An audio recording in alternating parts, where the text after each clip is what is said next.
হাসপাতালের আউটডোরে উপচে পড়া ভিড়। দীর্ঘ লাইনে দাঁড়িয়ে রোগীরা অপেক্ষা করলেও সঠিক সময়ে মিলছে না চিকিৎসকের দেখা। কিশোরগঞ্জের শহীদ সৈয়দ নজরুল ইসলাম মেডিকেল কলেজে চিকিৎসক সহ অন্যান্য জনবলের তীব্র সংকট।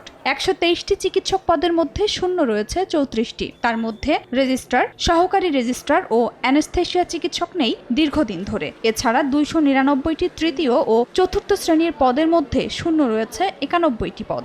জনবল ও প্রয়োজনীয় সরঞ্জাম না থাকায় বন্ধ রয়েছে আইসিইউ ইউনিট। এমনকি মিলছে না চাহিদা মাফিক ওষুধ। এতে চরম বিপাকে রোগীরা। ডাক্তার আইব 12টা বাজে, কোন সময় ডাক্তার দেখায় কোন সময় বাড়িতে যায়।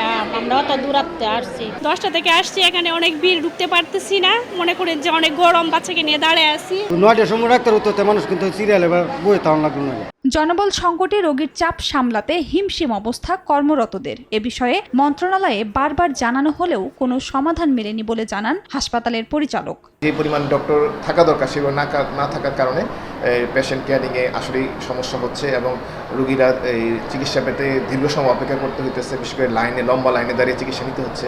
এই পদগুলো যে খালি আছে এগুলা পূরণের জন্য মন্ত্রণালয়ে চিঠি লিখেছে। তো আশা করতেছি আমার ঊর্ধ্বতন কর্তৃপক্ষ এগুলা বিবেচনা করে যথোপযুক্ত অবশ্যই ব্যবস্থা নেবেন।